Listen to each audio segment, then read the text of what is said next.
제가 초등학교 시절에 못하는 것 두 가지가 있었습니다. 오늘 이야기를 마지막으로 하려고 합니다. 첫 번째로는 공부를 못했습니다. 마지막으로 하려고 합니다.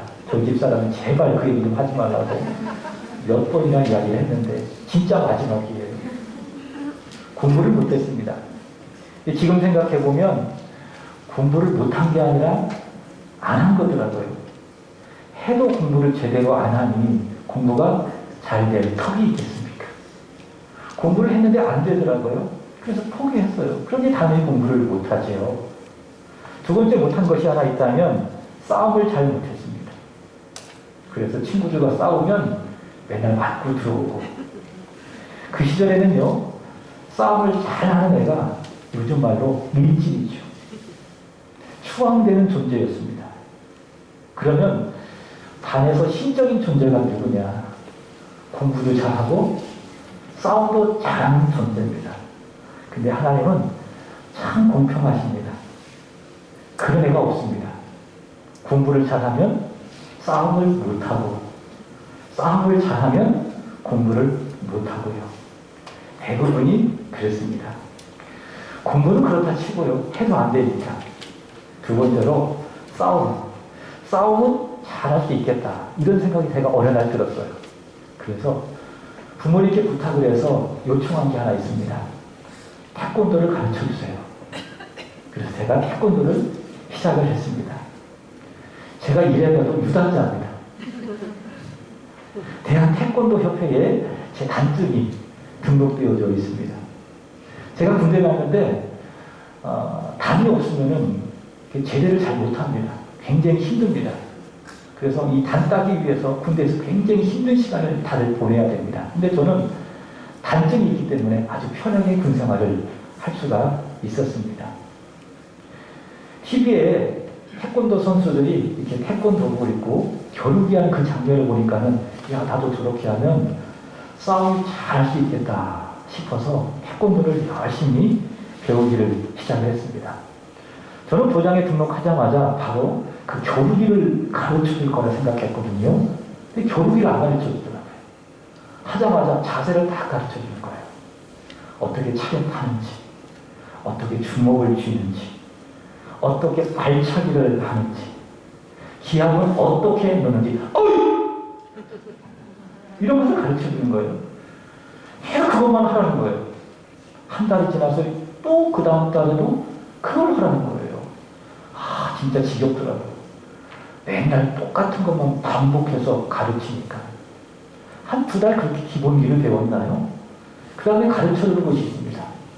그것이 무엇인가 하면 품새를 가르쳐 줍니다. 태극 1장, 태극 2장, 아주 쉽습니다. 근데 태극 1장과 2장만 계속 시키는 거예요. 진짜 재미없더라고요. 다른 아이들 보면 3장도 하고 4장도 하고, 심지어 풀땅 아이들 보면 고려도 하고, 진짜 멋있거든요. 나도 저거 하고 싶은데 계속 1장만 하고 1장만 하라고 하고 2장만 하라고 하고, 진짜 재미없더라고요. 그래서 이거 다녀야 되나 말아야 되나, 그런 많은 고민을 했습니다. 근데 제가 포기할 수 있습니까? 싸움을 배워야 되는데.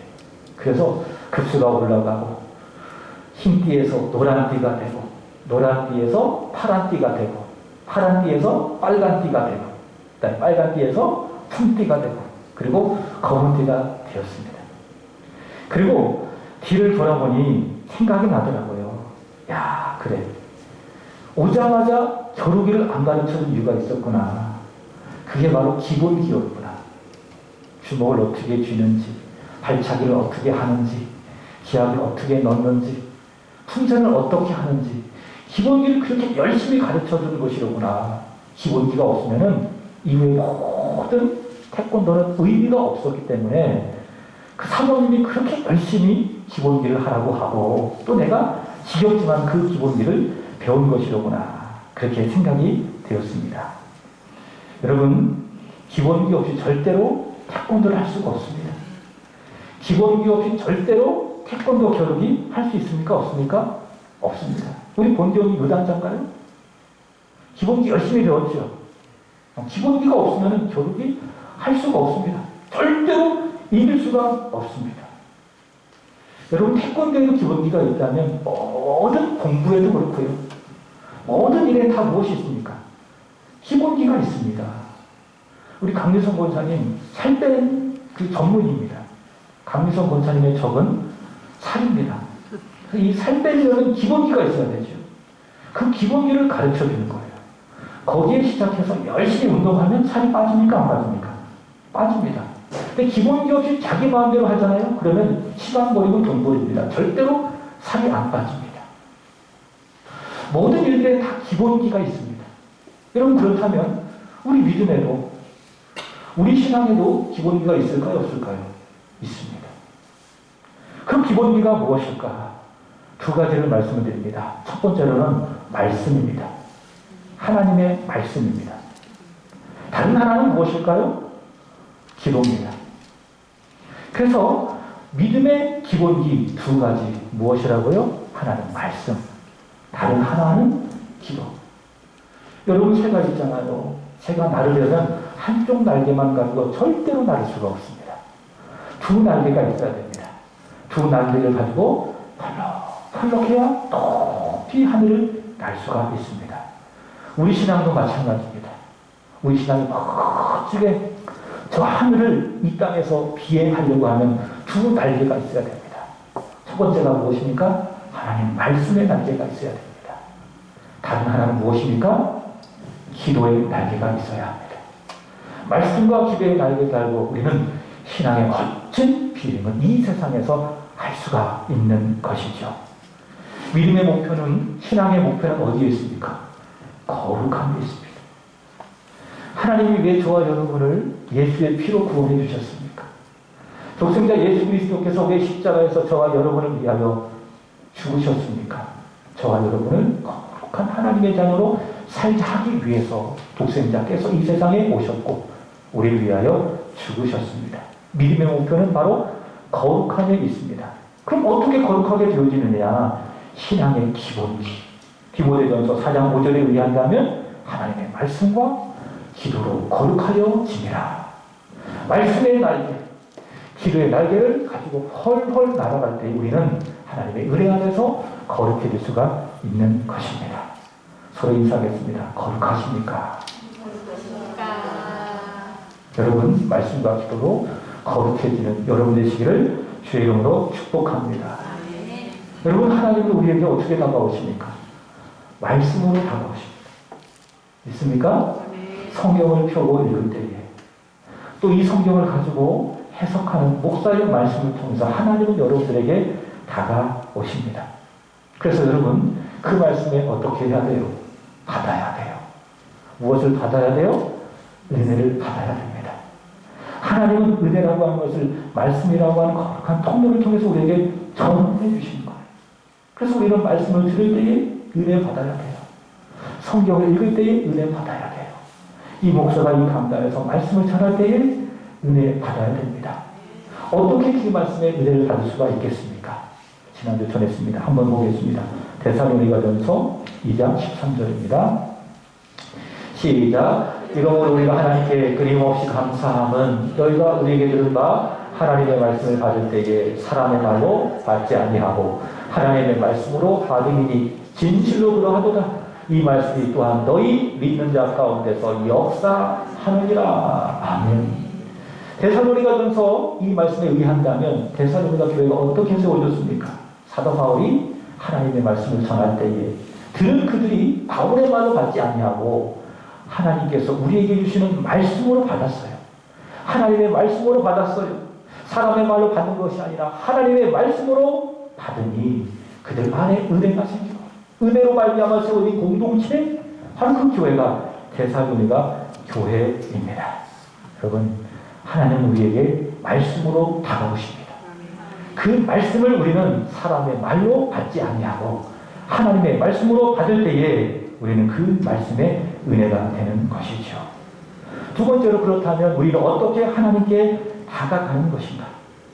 그 말씀을 받은 우리가 어떻게 하나님 앞에 다가가는 것인가? 무엇으로 다가갑니까? 기도로 다가갑니다. 다가가는 겁니다. 바로 그게 기도예요. 히브리서 4장 16절 보겠습니다. 시작. 우리에게 있는 대제사장은 우리의 연약함을 동정하지 못하실 리가 아니요 모든 일에 우리와 똑같이 시험을 받으신 이로되 죄는 없으시니라. 이 말씀이 아니라 16절입니다. 한번 성경을 우리가 찾아보겠습니다. 히브리서 4장 16절.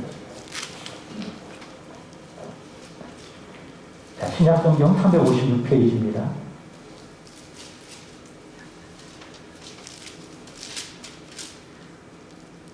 시작. 그러므로 우리는 긍휼하심을 받고 때를 따라 돕는 은혜를 얻기 위하여 은혜의 보좌 앞에 담대히 나아갈 것이니라. 기도는 무엇입니까? 하나님께 내가 다가가는 거예요. 누군가 대화하기 위해서는 그 사람에게 다가가야 되잖아요. 거리를 두고 대화할 수가 없어요. 얼굴과 얼굴을 맞대고 눈과 눈을 서로 마주하면서 대화해야 해요. 그게 대화예요. 대화하기 위해서는 다가가야 되는 거예요. 마찬가지입니다. 우리가 하나님께 기도하는 것, 그것은 무엇입니까? 우리가 하나님께 다가가는 것입니다. 그것이 바로 기도입니다. 하나님은 나에게요, 말씀하셨어요. 이렇게 좀 살았으면 좋겠다. 내가 예배를 통해서 은혜 받았으면 좋겠다. 말씀을 통해서 은혜 받았으면 좋겠다. 찬양하면서 기쁨이 있었으면 좋겠다. 전도 좀 하고 전도의 열매가 있었으면 좋겠다. 하나님 우리에게 말씀을 통해서 말씀하시면 그 말씀을 받았잖아요. 그럼 어떡합니까? 그걸로 끝내는 것이 아니라 아멘 했다는 그 말씀을 가지고 하나님께 다가가는 것. 아멘 맞습니다. 예배에 감격이 있어야 되고 말씀에 은혜가 있어야 되고 기도에 응답이 있어야 되고 찬양의 기쁨이 전도의 열매가 있어야 되는데 나는 그것을 이룰 힘이 없대요. 때로는 그런 마음조차도 없대요. 그렇게 순종할 수 있도록 내게 은혜를 주세요. 하나님께 다가가 구하는 것, 그것이 무엇입니까? 그것이 바로 기도이다 라고 하는 것입니다. 권세를 가진 하나님의 자녀가 하나님의 자녀로서 구하고 찾고 두드리는 것, 그것이 무엇입니까? 그것이 바로 기도이다 라고 하는 것입니다. 이렇게 하나님께서는 우리에게 말씀으로 다가오시고 우리는 하나님께 기도로 나아가는 것, 그것이 무엇입니까? 우리 믿음의 기본기, 신앙의 기본기. 그 기본기가 잘 되잖아요. 그러면 요한사서 1장 2절의 말씀처럼 어떻습니까? 영혼이 잘 되는 겁니다. 그러면 범사도 잘 되고 영과 육이 강건하게 되는 것이죠. 여러분 올 한 해 말씀과 기도로 저와 여러분의 영혼이 잘 되는 역사가 있기를 주의 이름으로 축복합니다. 자, 좀 졸리신 것 같은데 뒤에 계신 분들하고 서로 인사하세요. 영혼이 잘 됩시다. 서로 인사하겠습니다. 따뜻하니까요. 좀 졸리신 것 같아요. 이 시간만큼 정신을 잘 차리고 말씀을 들으시길 바랍니다. 이렇게 말씀과 기도가 우리 신앙의 기본기라면 말씀과 기도는 마치 동전의 양면과도 같습니다. 서로 구분되거나 구분되지만은 분리가 되지 않는 거예요. 그게 말씀과 기도입니다. 그래서 여러분 말씀을 잘 듣잖아요. 하나님의 말씀으로 잘 받잖아요. 그러면 은혜가 되고요. 은혜가 되면 기도가 됩니다. 오늘 새벽에 제가 맥체인 성경 강해를 했습니다. 그랬더니 우리 우시수 권사님이 칭찬한 게 아니에요. 말씀을 잘 들으셨어요. 좀 피곤하셨지만 그래도 들으려고 정말 애쓰시더라고요. 말씀을 들으니까는요, 기도가 되는 거예요. 기도를 열심히 하시더라고요. 그러니까 제가 요 앞에서 기도하는데 막 힘이 나더라고요. 어떤 때는 기도 소리가 안 나올 때가 있습니다. 그때는 은혜를 못 받으신 거예요. 무슨 말씀인가 하면은 말씀이 들어오잖아요, 내 안에. 그러면 기도가 됩니다. 말씀이 있어야 기도가 되는 겁니다. 제가 얼마 전에 소개를 했죠. 새해를 시작하면서 우리 성도님들이 저한테 기도 받으면서 기도 제목을 쭉 쓰셨어요. 교회를 위한 기도 제목, 가정을 위한 기도 제목, 개인의 기도 제목. 근데 여러분들이 한 가지 공통된 기도 제목이 있었습니다. 그게 뭔지 아십니까? 기도가 됐으면 좋겠습니다. 기도가 되기를 원합니다. 기도의 문이 닫혀있는데 하나님 기도의 문이 활짝 열리게 하여 주옵소서. 그 기도를 쓰셨더라고요. 이것을 역으로 생각한다면 무엇입니까? 기도가 안 된다 그 말입니다. 기도하기가 어렵다 그 말이죠. 그래서 함께 기도합시다 라고 하면은 내가 뭘 기도해야 될지도 모르고 한 1시간 기도한 것 같은데 5분도 못하고 그러다 벌떡벌떡 일어나고 기도가 안 된다 그 말입니다. 여러분 기도가 안 되십니까? 제가 기도가 되는 법 2가지를 알려드리겠습니다. 물론 다양한 방법이 있겠지만 첫 번째로는 따라서 합니다. 소리내어 간절히 부르짖자. 어떻게 기도하자고요? 소리내어 간절히 부르짖어. 그렇게 기도하면 여러분 기도가 됩니다. 하나님 앞에 내가 드려야 될 기도 제목을 생각하세요. 그리고 구체적으로 생각하세요. 막연하게 구하지 말고요. 구체적으로 생각하고 구체적으로 기도하십시오. 그리고 기도하되 크게 기도하십시오. 하나님, 우리 예찬이 얘 조금 있으면 중학교 갑니다. 우리 찬영이하고 똑같은 반이 되게 해주세요. 구체적으로 기도하는 거예요. 좋은 선생님 만나게 하시고 좋은 친구 만나게 하시고 우리 또 예찬이가 주변 친구들에게 좋은 친구가 되게 하시옵소서. 구체적으로 하나님 앞에 기도하실 겁니다. 어떻게 기도하자고요? 구체적으로 그리고 소리내어 하나님께 기도하시는 겁니다. 두 번째로는 말씀을 많이 들으시기 바랍니다. 말씀을 많이 채워주시는 겁니다. 여러분 안에 말씀을 가지고 기도하는 거예요. 말씀이 내 안에 있잖아요. 말씀이 살아 역사합니다. 입이 열립니다. 기도가 되는 것입니다. 예수님 이런 말씀하셨습니다. 요한복음 15장 10절입니다. 없어요? 요한복음 15장 7절 시작. 너희가 내 안에 거하고 내 말이 너희 안에 거하면 무엇이든지 원하는 대로 구하라. 그리하면 이루리라. 아멘. 기도하기 위해서 무엇이 필요합니까? 예수의 지배가 필요하다. 너희가 내 안에 있어야 된다. 나의 지배를 받아야 된다. 그리고 예수님의 말씀이 너희 안에 있어야 된다 그 말입니다. 이거 없으면 기도가 아니에요. 세상 사람들이 우상 앞에서 자기 복을 위하여 바라는 바람일 뿐이니 성경이 말하는 기도가 아니라는 거예요. 하나님께서 우리에게 말씀하신 복음적인 기도가 무엇입니까? 예수의 지배를 받는 거예요. 예수님의 말씀이 내 안에 있는 것입니다. 그러면 기도가 되는 겁니다. 예수의 말씀이 내 안에 있으면 무엇이든지 구할 때에 그 기도가 우리에게 응답되어진다. 주님이 내 안에 계시고 주님의 말씀이 내 안에 충만하면은 여러분 기도가 안 될 수가 없어요. 기도가 될 수밖에 없습니다. 그리고 그 기도가 응답이 되는 것입니다. 이렇게 여러분 하나님의 말씀과 기도는 구별되지만은 절대로 분리가 될 수 없는 것입니다. 그렇다면 이런 생각을 해봅니다. 예수님께서요 세례 요한에게 세례를 받으시고 난 다음에 성령에 이끌려서 마귀에게 시험을 받으셨습니다. 마태복음 4장의 말씀을 보시면 예수님께서 마귀에게 당대히 첫 번째 시험을 향하여 선포했습니다. 네가 하나님의 아들이라면 저 돌을 명하여 떡덩이가 되게 하라. 그랬더니 예수님께서 뭐라고 말씀하셨습니까? 사람은 떡으로만 사는 것이 아니라 하나님의 입에서 나오는 모든 말씀으로 사는 것입니다. 사람은 어떻게 산다고요? 우리 예수 믿는 사람은 무엇으로 산다고요? 떡으로만 사는 것이 아니라 말씀으로 산다. 그 말씀을 들어야 돼요. 말씀의 은혜를 받아야 돼요. 그래야 삽니다. 말씀 없이 내가 살 수 있었습니까? 지금도 살 수 있나요? 앞으로도 살아갈 수 있나요? 절대로 그렇게 살아갈 수 없어요. 사람은 말씀으로 살아야 돼요. 그게 원리예요. 하나님께서 우리 안에 심어 놓으신 영적인 진리예요. 영적인 체질이에요. 하나님의 말씀으로 살아가는 것이. 그렇다면 여러분 말씀만 듣고 기도하지 않는다면 내 영혼이 제대로 살아갈 수가 있을까? 됩니까? 안 됩니까? 안 됩니다. 말씀으로 사는 인생이라면 또한 말씀의 다른 측면인 기도로 살아가는 것도 우리 영혼이라는 것입니다. 그래서 예수님께서 마가복음 9장 29절에 뭐라고 이야기합니까? 기도 외에 다른 것으로 이루어져 나갈 수 없느니라. 사람이 말씀으로 살아야 된다면 동시에 기도하면서 살아가야 된다 그 말입니다. 여러분 말씀으로 사는 사람은 반드시 기도합니다. 기도한 사람을 보십시오. 그 사람은 말씀으로 사는 사람인 것입니다. 누군가 말씀의 은혜를 받았는데 기도하지 않아요? 잘못 은혜가 온 거예요. 그저 깨달음이죠. 그저 좋은 영화 보고 멋진 드라마 보고 마음에 있는 감동이 그게 은혜를 받으라는 거예요. 말씀의 은혜를 받은 사람은요 은혜는 살아있습니다. 움직입니다. 반드시 입을 열게 합니다. 주 앞에 나오게 합니다. 기도합니다. 그게 말씀이 우리를 이끄는 은혜의 역사예요. 근데 말씀을 들었어요? 기도하지 않아요? 그 말씀이 과연 진짜 은혜인가? 생각해봐야 돼요. 그 하나의 깨달음이지. 아, 그렇구나. 마음에 감동이지 은혜는 될 수가 없다.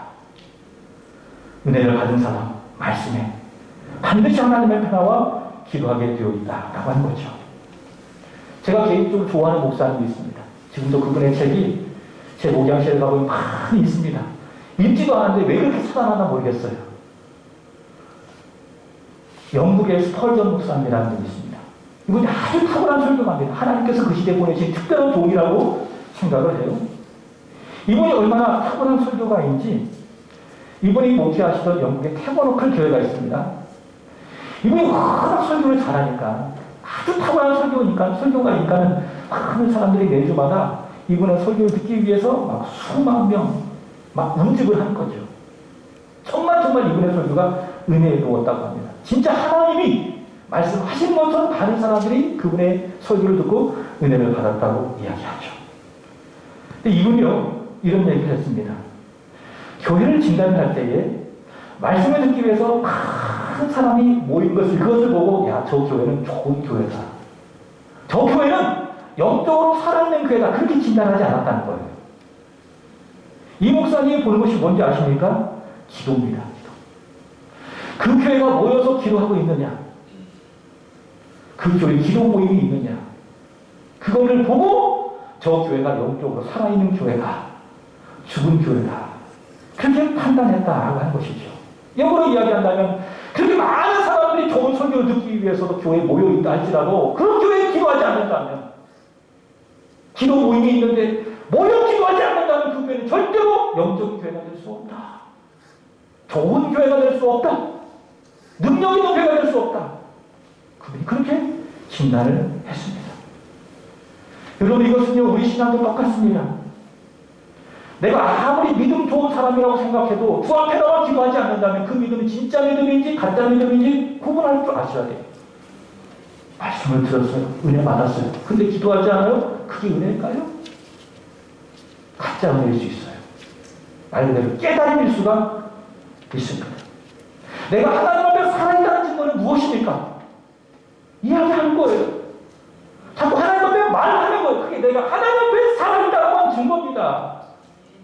우리 교회에 우리 최원유라고 해요.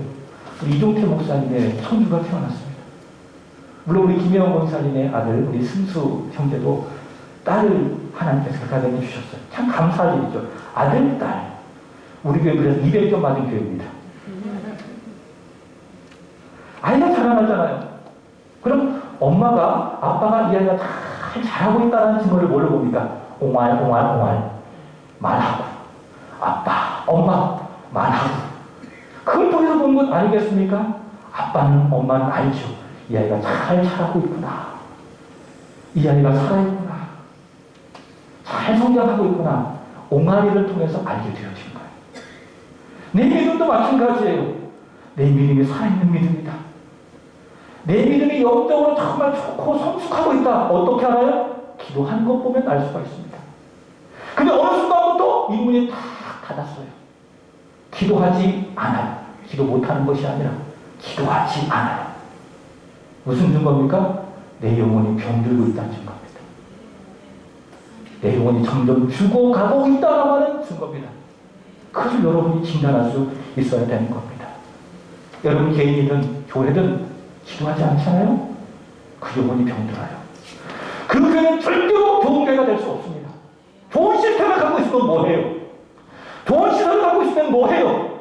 모여 기도하지 않는데 함께 기도합시다라고 하면 모두 다 무관심 속에 그대로 내어버려두는데 그게 좋은 교회입니까?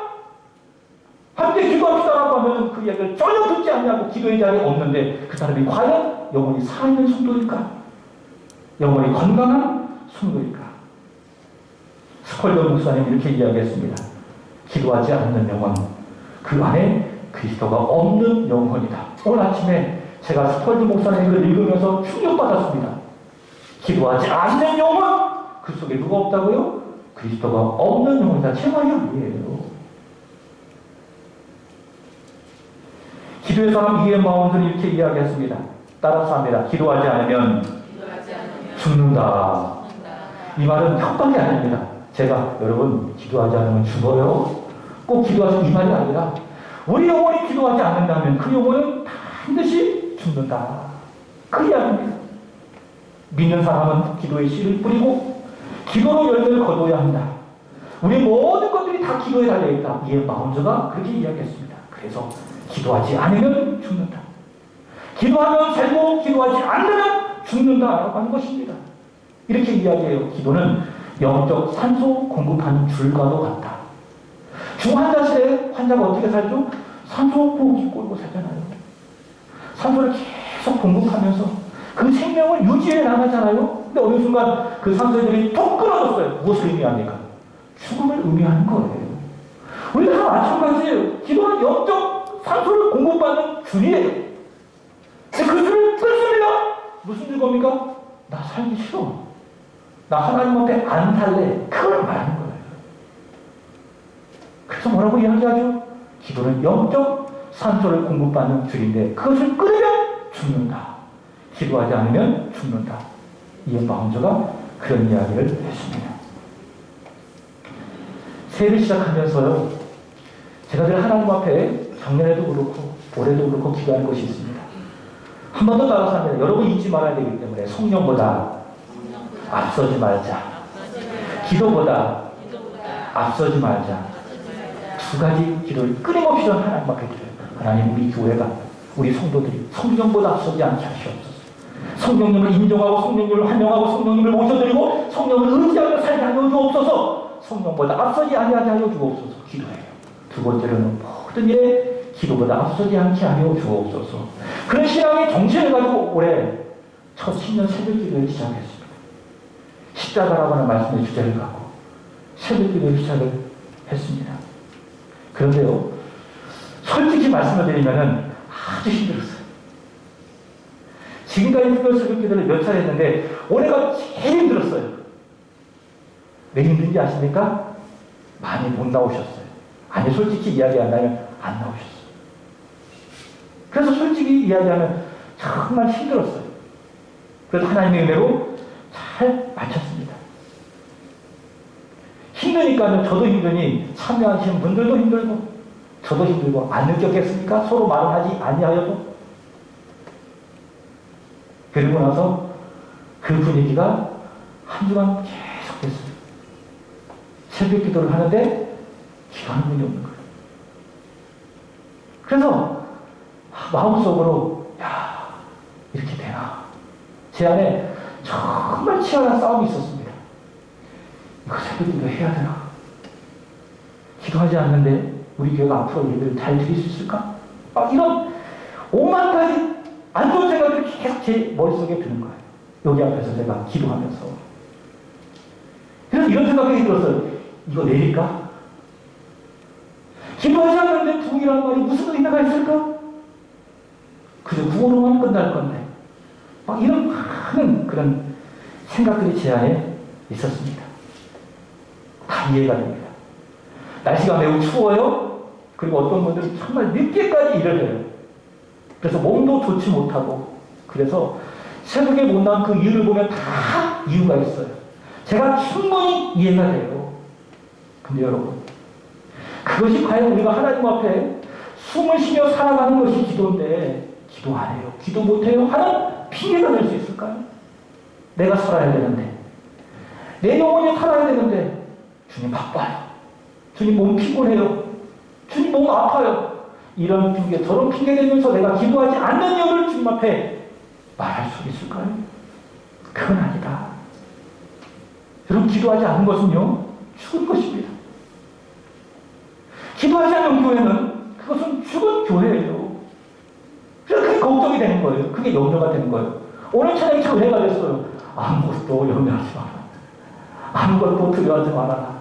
주너야 하나님이 지켜주신다. 근데 그 말씀 앞에 부끄러운 거예요. 왜 한동안 내내 염려했으니까. 우리 성도들 기도하지 않는데 저 영혼이 살아있는 영혼이라고 할 수 있을까? 우리 교회가 모여 기도하지 않는데 과연 주님 앞에 살아있는 교회라고 할 수 있을까? 부흥이라고 하는 것이 과연 의미가 있을까? 많은 염려와 걱정이 제 안에 있었습니다. 이렇게 심각하게 생각을 했습니다. 근데 생각일 뿐이에요. 그리고 오늘 새벽에 기도하면서 다시 회복됐어요. 여러분, 제가 성부용신 예배 때 말씀을 받았습니다. 그게 뭔지 아십니까? 시편 23편 3절의 말씀입니다. 내 영혼을 소생시키시고 자기 이름을 위하여 의의 길로 인도하시는도다. 그게 제가 올 한해 받은 말씀이에요. 이 말씀을 다시 한번 묵상하고 제 영혼이 소생됐어요. 그 마음으로 하나님 앞에 기도했습니다. 하나님, 가겠습니다. 그래서 우리 성도들에게 함께 기도합시다 라고 하는 이 메시지를 외치고 함께 기도의 길을 걸어가겠습니다. 한 사람 한 사람 죽이는 영혼이 아니라 살리는 영혼으로 세워가겠습니다. 하나님 앞에 다시 제 마음을 가다듬고 오늘 이 강단에서 이 기도에 대한 말씀을 전하게 되는 것입니다. 사랑하는 여러분, 함께 기도합시다. 오늘 이 말씀은 제가 하는 말씀이 아닙니다. 우리 구주 예수 그리스도께서 저와 여러분에게 하시는 말씀입니다. 기도합시다. 다시 기도하시기를 주님의 이름으로 부탁을 드립니다. 기도하지 않는다면 나는 죽는다. 기도하지 않는다면 우리 교회에 무너진다. 이런 믿음을 갖고 여러분 다시금 기도의 자리로 나오십시오. 우리 함께 하나님 앞에 부르짖어 기도하는 저와 여러분이 되기를 주님의 이름으로 축복합니다. 그래서 이 성전에서 주여 주여라는 이 소리가 끊임없이 들 때 얼마나 기쁜지 하나님이 얼마나 좋아하시겠어요. 아버지 저희 믿음도 부흥시켜 주시고 우리 교회도 부흥시켜 주시고 우리 자녀들도 잘되게 하여 주시고 우리 일터와 직장과 사업도 주 영광을 위하여 잘되게 하여 주시옵소서 라고 하는 그런 기도가 이전에 끊임없이 울려 퍼져야 되지 않겠습니까? 하나님 그거 보시고 우리에게 응답 주시고 또 복을 주시지 않겠습니까? 여러분, 하나님은 기도하는 교회를 기뻐하십니다. 하나님은 기도하는 교회에 부흥을 주십니다. 기도하지 않는데 하나님 부흥을 주시겠어요? 기도하지 않고 부흥을 주시옵소서, 부흥을 주시옵소서 하나님께서 주시겠어요? 안 줘요. 저도 부흥의 값진 가치를 몰라요. 그러나 기도하는 교회에 하나님은 부흥을 주십니다. 기도하는 성도에게 하나님께서 은혜를 주십니다. 기도하는 성도에게 하나님께서 응답을 허락해 주신다라고 하는 것입니다.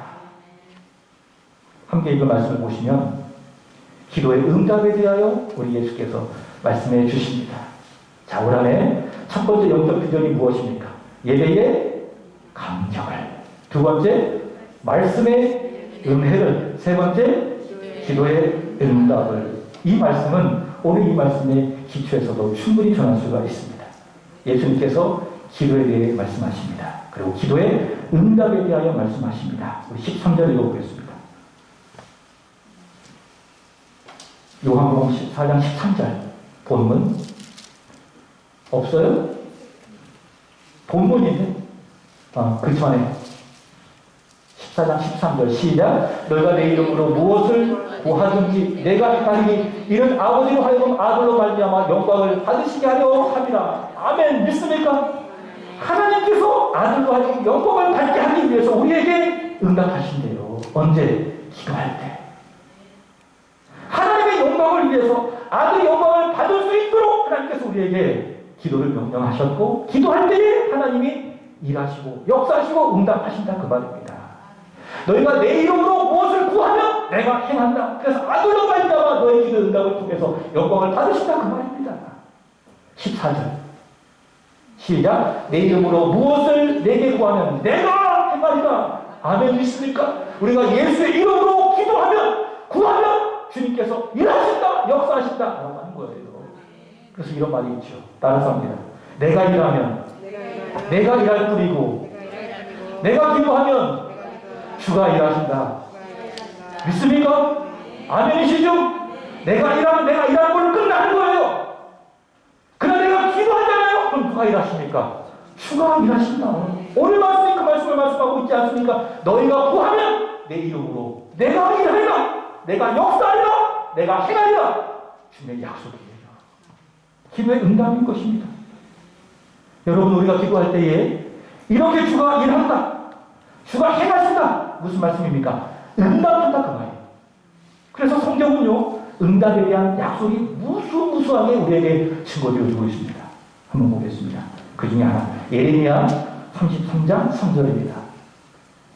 시작. 너는 내게 부르짖으라. 내가 응답하겠고 내가 알지 못하는 크고 은밀한 일을 내게 보이리라. 아멘. 주님 뭐라고 말씀하십니까? 부르짖어라.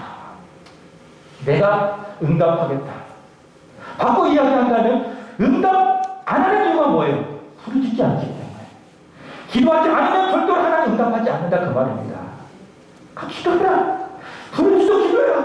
그럼 하나님이 응답하고 내가 알지 못하는 크고 은밀한 일을 너에게 보여주리라. 잘 아시는 마태복음 7장 10절에서 8절입니다. 시작. 구하는 이마다 받을 것이요 찾는 이는 찾아낼 것이요 두드린 이에게 열릴 것입니다. 자, 구하라. 찾으라. 문을 두드리라. 구하는 자가 받을 것이다. 찾으면 찾아낼 것이다. 문을 똑똑하고 두드리면 열릴 것이다. 무슨 말씀이에요? 응답에 대한 말씀이에요. 11절. 시작. 너희가 악한 자라고 좋은 것으로 자식에게 줄 줄 알거든 하물며 하늘에 계신 너희 아버지께서 구하는 자에게 좋은 것으로 주시지 않겠느냐. 하나님께서 우리에게 말씀하시는 것이 무엇입니까? 약속이 무엇입니까? 좋은 것을 주신다. 우리가 구하고 찾고 두드릴 때에 하나님은 우리에게 좋은 것을 허락해 주신다라고 한 것입니다.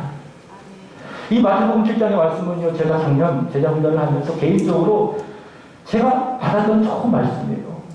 제자훈련의 좋은 성과입니다. 이게 이 말씀이에요. 기도하자.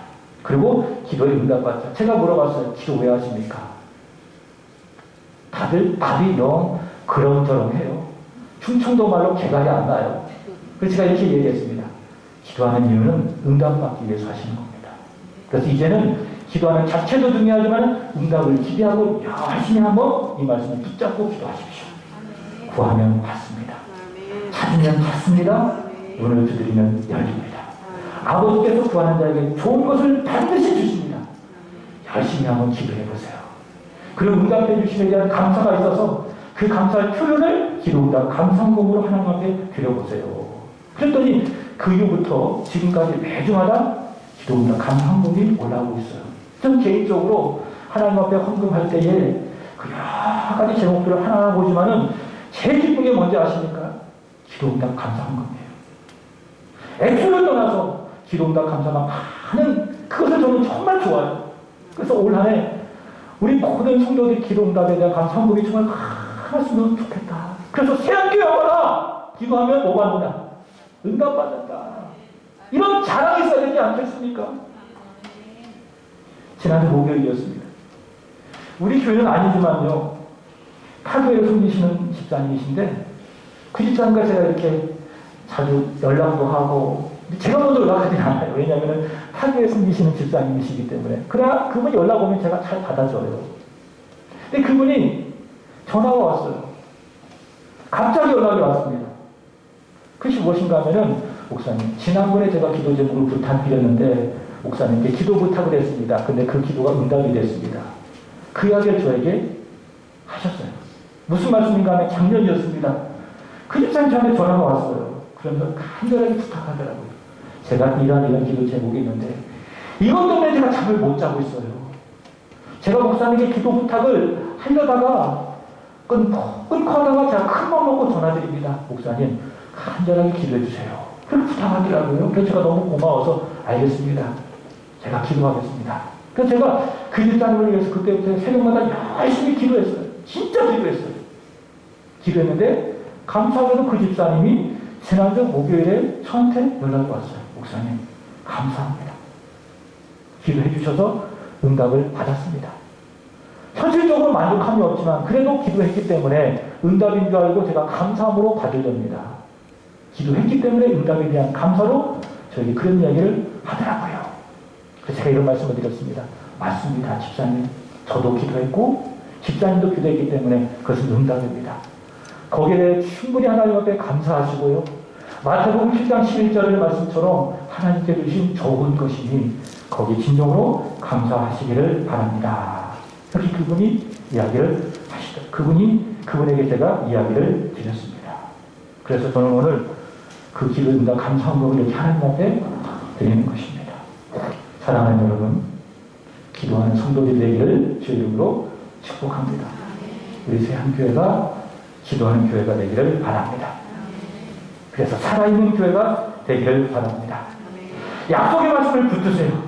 구하라 너에게 주실 것이요 찾으라 찾아낼 것이요 문을 두드리라 열릴 것이며 악한 자로 자식에게 좋은 것을 줄 줄 알거든 하물며 하는 아버지께서 구하는 자에게 좋은 것을 주시지 않겠느냐. 너희가 내 이름으로 무엇이든지 구하면 내가 행하리니 이는 아들로 말미암아 영광을 받게 하려 합니다. 내 이름으로 무엇을 구하면 내가 행하리라 내가 행하리라. 약속이 있어요. 말씀이 있어요. 이 말씀을 가슴으로 꼭 붙잡고 하나님한테 기도하여 올 한 해 기도의 응답을 받아요. 저 여러분이 되기를 축복합니다. 그것이 부흥이에요. 숫자만 늘어나는 것이 부흥이 아니라 기도 열심히 해서 응답받는 것이 무엇입니까? 그것이 바로 부흥이다. 올 한 해 열심히 기도하고 기도의 응답받는 저와 여러분 그리고 이 세안교회가 되기를 주의 이름으로 축복합니다. 기도하겠습니다. 하나님, 기도하지 않는 성도, 죽은 성도, 기도하지 않는 교회, 죽은 교회, 오늘의 말씀을 통하여 깨달아 알았습니다. 주님, 기도하지 않았음을 주님 앞에 회개합니다. 용서하시옵소서. 불쌍히 여겨주시옵소서. 이제 다시 기도의 생명줄을 붙잡고 일어서게 하여 주시옵소서. 우리 주님처럼 습관을 따라 간절함으로 기도하게 하여 주옵소서. 성령 안에 항상 깨어 기도하는 저희가 되게 하여 주옵소서. 그래서 하나님, 기도하는 것보다 모든 일에 앞서지 아니하게 하여 주시옵소서. 더 나아가 주님 우리에게 응답을 약속해 주셨사오니 기도의 응답을 기도하며 열심히 기도하여 올 한 해 모든 기도에 응답받는 사랑하는 성도들이 되게 하여 주시옵소서. 오늘 말씀을 들었사오니 우리 세안교회 안에 기도의 역사가 일어나게 하여 주시고 기도의 부흥이 일어나게 하여 주옵소서. 그 주 예수님의 이름으로 기도합니다. 아멘.